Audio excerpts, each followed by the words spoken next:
Hi. So I have decided that I am going to try my hand at making a reading vlog.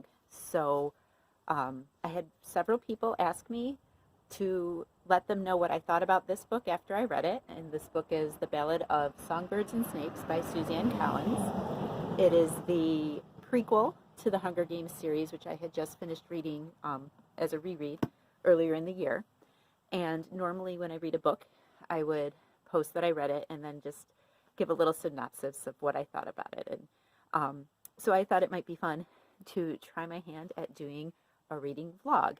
I'm on vacation. I'm like, might as well try something new. Um, what's going to happen is I'm going to read the book, and when I find something interesting that I want to share, I will just record myself and my thoughts sharing them, and I will post them here, and then I'll put those videos together as for one video that could get watched through. So spoilers will happen. I will be talking about things that happen in the book. At the beginning of this book, the only thing I know is that it's a prequel and it's about Snow before he became Snow. Um, so we will see how that happens, the progression of Snow. And I hope this works out. It won't be pretty. I don't have a lot of time to make it pretty. Um, but hopefully this will be a fun way to share my reading of this book. So I just started reading and I already found something to comment on. She quotes various people on the first opening page here before the story even starts. But one of them was she quotes Mary Shelley's Frankenstein, and I just read Frankenstein like a few months ago, so I have that fresh in my mind. And her quote is, "I thought of the promise of virtues which he had displayed on the opening of his existence, and the subsequent blight of all kindly feeling by the loathing and scorn which his protectors had manifest towards him." Um, that makes me think, and we'll see if I'm right, that she's going to be setting up this story to show it's the outside forces that cause Snow to become what he is. In Frankenstein, he was made as a gentle being, and he wanted to be gentle and kind, but he was treated in such an unjust way because he looked like a monster that he became that monster that everyone assumed him to be. And so it'll be interesting to see if Suzanne Collins pulls on that theme of somebody starting off kind and growing into something monstrous because of the circumstances and the people he encounters. So I'm about 100 pages in to The Ballad of Songbirds and Snakes. So I'm right there. 116 is where I'm actually at right now.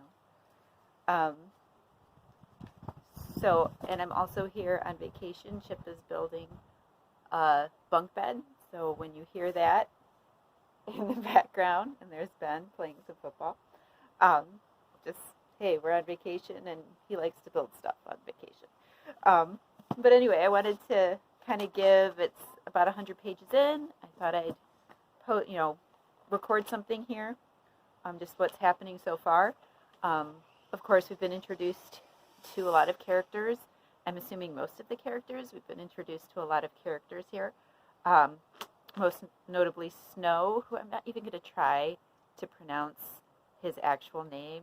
We see that he's from an old capital family, but they're in hard times right now. They're, barely scraping by. They're eating boiled cabbage.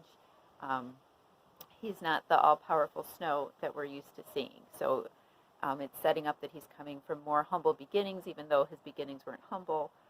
Because of the war, he's had to deal with a lot of want. They set up Tigress as his cousin, and I don't like that at all, to be honest. I don't feel like there was any connection from Tigress to Snow in the original series, and so I'm not really liking the dynamic of wanting to see Tigress here. It feels like it's just a way for the author to kind of pull at our heartstrings to bring in another character that we know. But regardless, she's his cousin, and he lives with her and his grandmother, grandmam, that he calls her. And so they live together, and they're very poor, even though they're trying to hide the fact that they're poor. A couple other characters from the capital. We have Sanguinus, who was from, I think it was District 2, and did well during the war, so they were able to move to the capital. So he's kind of this voice of the tributes, because if his life had been the least bit different, he could have been in the reaping. So he's often talking about why the Hunger Games are wrong, even though he's a mentor for these Hunger Games. And so let's talk a little bit about that dynamic too. So this is only 10 years after the war, so this is the 10th annual Hunger Games. It sounds like all they do at the Hunger Games is they get the tributes together, they throw them in an arena with some weapons and let them fight it out, like gladiatorial style, I guess.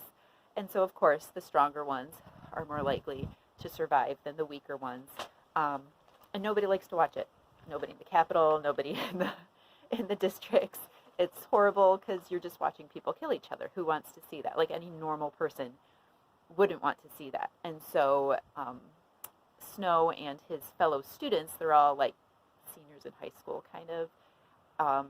They're all being asked to mentor the tributes as a way to try to draw in the people to want to watch the Hunger Games.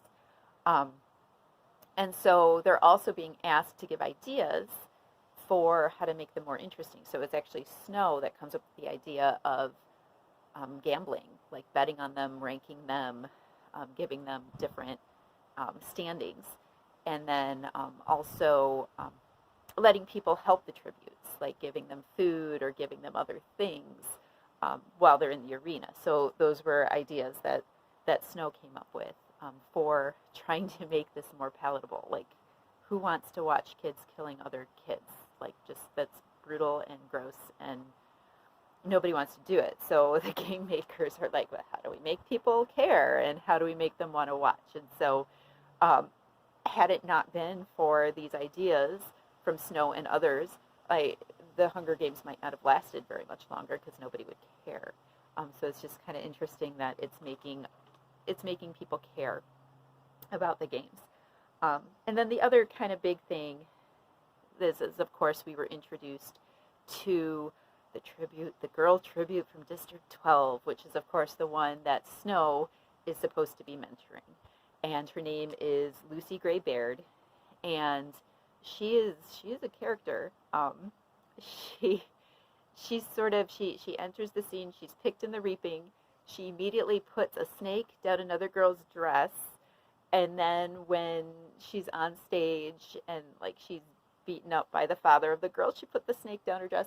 She like bursts into song and like entertains everybody for a whole song length before they shut her down. And so it's very odd. So she's obviously set up to be the songbird, but she's also the one with the snake at the beginning. So, is she both the songbird and the snake? She's very kind of wily. She has ideas for, how to make things about her, she's an entertainer. So I just thought that was interesting. Like, is she going to be both of those? I mean, the title is The Ballad of Songbirds and Snakes. Is she both the songbird and the snake? I assumed that she would be the songbird and Snow would be the snake. So, I don't really know what to expect yet. I am interested. It's kind of keeping my interest to see how things are developed. But we'll have to wait and see how these characters are developed. And oh my goodness, I do have to say, when the one mentor got her throat slit by the tribute, I was like, dude, that was shocking. I was not expecting that at all. Like, so there are those kind of moments of whoa, but the brutality is there. I mean, it's a very brutal world. It's a very brutal way of treating people. I mean, the tributes are put into a zoo in cages so that people can look at them. I mean, they're they're seen as non-human. They're animals. They're savages. They're barbaric. The capital sees these tributes and the people from the district as less, and so they're treating them that way too. So those are my thoughts right now. I'll let you know how it goes in the next 100 pages or so. And so we're home from vacation now, so all of that nice being away in the cabin is done. But I'm still plugging away at this book, and right now I'm right here. So I'm 206 pages in, chapter 14. I thought I would post a little bit about what's been going on because the Hunger Games are just about to start. Like, they are literally like, the gong just went off at the beginning of chapter 14. But leading up to that, we got a lot of character work done. We got to see a lot of Snow and his feelings. He's actually very conflicted with the whole Hunger Games. He's struggling because he's sort of friends with Sejanus, and Sejanus is very against the games. And Snow feels weird that he's helping, but Tigress actually reminds him that they're just children and they can't be expected to institute any change or anything because they're just kids. They're not at fault, even though they're helping. And there are other characters who start feeling this unquiet, the Capitol mentors, who are starting to feel like this isn't right what we're doing, because the Capitol kids have been raised in the society to see the districts as being subhuman. He has fallen for Lucy Gray, so he's fallen in love with her. She sang this ballad, and it was about a previous relationship, and he's all jealous, and but he's trying to convince himself that it's okay to fall in love with Lucy Gray. And he said, but Lucy Gray was his tribute headed into the arena. And even if the circumstances were different, she'd still be a girl from the districts, or at least not Capitol. A second-class citizen, human but bestial, smart perhaps, but not involved, part of a shapeless mass of unfortunate barbaric creatures that hovered on the periphery of his consciousness. Surely if there had been an exception to the rule, it was Lucy Gray Baird. So all of that, second-class citizen, human but bestial, that's how the Capitol has been painting the people from the districts. That's how they're raising their kids to see these people. The people of the Capitol see themselves as, they even use Lucky Flickerman, who's interviewing people, calls the Capitol people a superior breed. So I mean, yes, it harkens back to all of what's going on, what has gone on in the past in our own country, with the whole white supremacy thing. It gets you thinking about, why we would consider somebody inferior to us just because of where they come from. So it's interesting watching Snow struggle with that, trying to figure out what he believes. And then even later on, Dean Highbottom is interviewed, and he says something in his interview here on page 199. After Lucky calls them a superior breed, he said, "One look tells you ours have had more food, nicer clothing, and better dental care," said Dean Highbottom. "Assuming anything more, a physical, mental, or especially a moral superiority would be a mistake. That sort of hubris almost finished us off in the war." So there's somebody in authority in the Capitol making that statement, and Snow later on says how radical that statement was, because most people of the Capitol have been trained to believe that the districts are lesser. And here's Dean Highbottom saying, no, they're not. Other than materially, they have less. They're not intellectually or morally inferior to the Capitol at all. And so it's been very interesting to kind of see him wrestle with what he's been raised to believe. And then what he's finding in Lucy, he's trying to convince himself, okay, I'm in love with her. She must be different. She's the exception to the subhuman district rule. And he's trying to find all these reasons to believe that. And it's really kind of sad. him trying to figure that out. And also, there is a power shift that goes on too. There's a bombing, and Lucy saves his life. So, she helped him, and so he feels like he needs to help her. And he actually tries to come up with ways to get her to actually win the games. I also thought too that there's a saying that Lucy gives, that the show isn't over until the Mockingjay sings, which again, is foreshadowing to the original Hunger Games series, which happens like 65 years in the future. That it's the Mockingjay that is the one to end kind of everything that this world has been set up to do and believe. So anyway, I'm sure I'm going to have lots more to say next time, once the actual games start, and we'll see what happens. So I finished part 2 of the book, and we just finished the Hunger Games. And lo and behold, Lucy Gray won. Can you believe it? I can. Of course, she was going to win. But before I go into kind of the fallout of that, I wanted to mention something that happened earlier with Saginus. So Saginus is from the districts, and time again, we see that the people in the districts seem to have different thoughts and beliefs on things than the people in the capital. The capital is a very atheistic community. They don't seem to believe in any sort of higher power and anything superstitious. There's a couple of times where Snow if I believed in telepathy, I would hope that she would know that I was with her, and things like that, or eating being served lima beans. Oh, is that a bad omen? Oh, that's being superstitious. Like things like bad omens would be superstitious.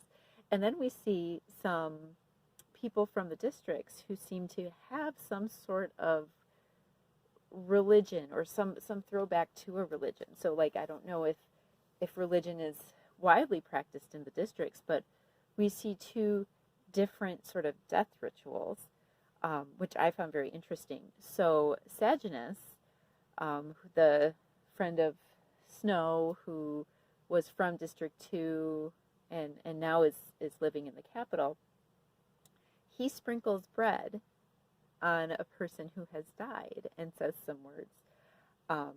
And he called this bread for the journey. And that rang a bell for me as being Catholic.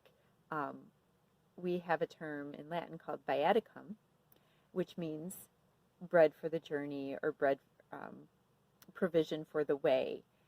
And it is when you give the Eucharist to somebody who is sick and might die, it is like their final food to give them strength for the journey into the afterlife. So, that what Saginus calls it, bread for the journey, is actually what we would call the Eucharist when given to a person at the time of death. So that jumped out to me right away. And then also one of the tributes, I think it was Reaper, and I don't remember what district he was from, but he, when the tributes die in the arena, he lays them out and covers them with a cloth. And the other mentors think this is really weird. They think he's losing it, and that he must be going insane because he's doing this kind of laying the dead out death ritual. And so both of those things kind of show me that, okay, even though the capital, kind of the elites, have rejected religion, the people in the districts have not, at least not to the extent that the people in the capital have. And I'm trying to see, oh, here's a list of the tributes. So Reaper, oh, and this is, of course, the list that doesn't have the tributes' names. Here we have the names finally, because nobody really cared about their names before. So Reaper's from District 11. So District 11 has some sort of, death ritual, some belief in the afterlife, which I just found very interesting. But we're going to start into part 3, which is called The Peacekeeper, because at the end of Lucy Gray Wins, before they can even reunite, it's found out that Snow has cheated in various ways to help Lucy Gray win. So he's discovered somehow, and they're making him a peacekeeper. I did not see that one coming. We'll have to see where this goes, because I'm really not sure what Snow as peacekeeper is going to look like. I think that could be interesting. We'll see. But I will say that the actual Hunger Games were really lame and really boring. And unlike in the original trilogy, where my favorite parts were in the arena, I'm really glad they're done with the arena, because it was not very interesting in this book. But now we get to see what Snow as a peacekeeper is. See if he gets reunited with Lucy Gray. I'm guessing not. I don't think they would make a very good pair. And if they did end up together, I don't see how Snow becomes President Snow in the future, if he is actually in love with a girl from the districts. So we'll have to see. Right, so I've read another 100 pages, and I debated whether or not to make a little video now or just to wait till I was done, but I thought I would comment on just a couple of things that have happened. So it's been interesting to see what it goes into being a peacekeeper. Saginus follows him into District 12 as a peacekeeper because he never fit in the capital, and whatever, he has his reasons. And so now we get to see them training. Snow kind of sees maybe he can become an officer. But the big thing is he meets Lucy Gray again. And as much as I wasn't looking forward to that reunion, it was a really sweet reunion when they first met for the first time. Interesting, she is singing the Hanging Tree song that is sung 60 years later by Katniss, and rallies the districts behind her with that song, at least in the movies. I'm not sure.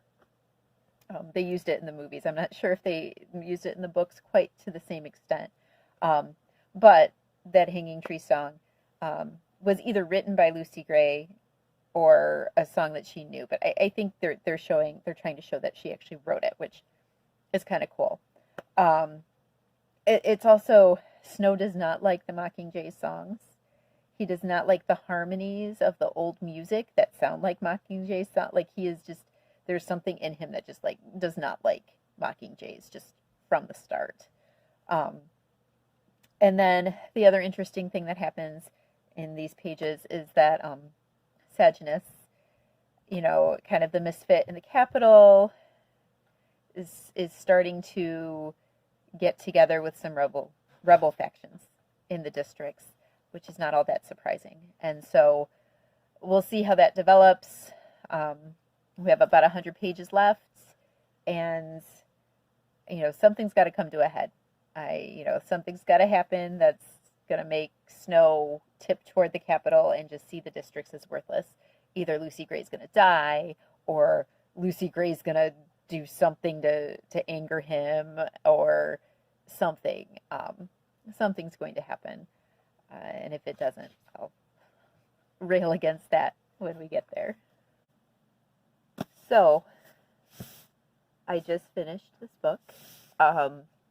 Wow, those last 100 pages, things went downhill fast for all of our characters.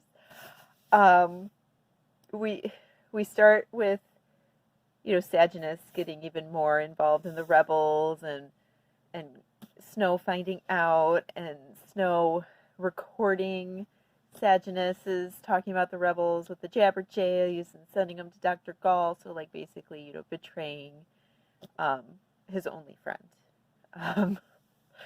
Which was really, Saginus was dumb to trust snow in the first place. But I mean, come on, the whole Jabberjay thing, um, that was pretty low on Snow's part. And then Saginus gets hung in the hanging tree, and then but before he gets hung in the hanging tree, Snow comes upon the rebels talking, and then Mayfair, the mayor's daughter, comes in, and Snow ends up killing her, and a lot of stuff went by really fast. Um, and so Snow's like, his whole thing is about preserving himself. He claims to sort of be friends with Saginus. He claims friendship with Saginus. He claims to love Lucy Gray, but really the only person he loves is himself. And that was the whole book hinted at that. It was very self-serving, everything he did. He tried to color it in his mind as being for other people because he loves other people, because he cares about, his cousin and his grandmam, and and he cares about Lucy Gray, and but really these last 100 pages really made us see the true colors of Snow, where he wants a life of luxury, he wants a life of prestige, he wants to be in charge, and when he sees that he has an opportunity to do that by getting into officers training, he's willing to write everybody else off. And let me tell you, so he and Lucy Gray go to like run away because he thinks that this gun is going to show up and show that he killed Mayfair, and so he agrees to run away to the north with Lucy, which would be interesting. Like, what happened if he would have? Would they have found District 13 still intact somehow? But we'll never know, because they find the gun stashed in the little house by the lake. Same house, I'm sure, that Katniss and Gale hang out in 60 years later in the Hunger Games. And they find the gun, and he suddenly realizes if he gets rid of this gun, he doesn't have to run away with Lucy, because he doesn't really want to. Like, the whole time he's like, my life's going to be horrible, and so he realizes, oh, if I get rid of this gun, there's nothing to connect me with the murders except for Lucy Gray. And then I don't know if it's in his head, if Lucy was actually trying to like run away or hurt him, or if he was just all in his head about it, but he runs after Lucy and basically tries to kill her. He tries to shoot her with the gun, and he thinks she tries to kill him by getting bitten by a non-venomous snake. And just, how much of this is in his head, and he's seeing things the way he thinks he should be seeing them, with Lucy Gray turning against him when really she might not have turned against him at all. It's just, yeah, so crazy. I can see why people did not like the ending of this book. It ends with him going back to the Capitol, being like Dr. Gall's right-hand man, getting the Hunger Games on track to make it seem more like what we see it 60 years in the future, 65 years in the future, being this big spectacle that everybody is forced to watch. And yeah, we see him beginning to poison his enemies. He's already starting to see that, and it's sort of like hadn't thought about that, but Lucy Gray poisoning the people in the her Hunger Games definitely foreshadows his entire life then, because he is known. We find out from Finnick that Snow, as President Snow, has been able to keep power so long because he basically kills off his enemies. He's brutal, and he will do what he needs to do to whoever he needs to do it to. He will kill his best friend. He will kill his love interest. If it means Snow lands on top, he's gonna do it. So yeah, he became pretty despicable in those last 100 pages, and but I can see why, like, you knew it was coming. You knew he was going to become snow. It just happened kind of fast. But yeah, he's gonna go down this avenue, and 65 years from now we'll get Katniss to basically be his downfall. The Mockingjay will be his downfall in the future. So I don't know. Those are my thoughts on this book, and would I recommend it? Yeah, I would. I thought it was a really interesting read. Like everybody else, I did not enjoy the ending, yet it needed to end somehow the way it ended. Just because it's a prequel, we know in the future what has to happen to him. He has to become this evil tyrant leader. And so this definitely has set him up to become that. So I enjoyed it. Maybe you will too. You know what? This is the first book vlog I've done. If you have thoughts, hey, there's comments here. Feel free to comment.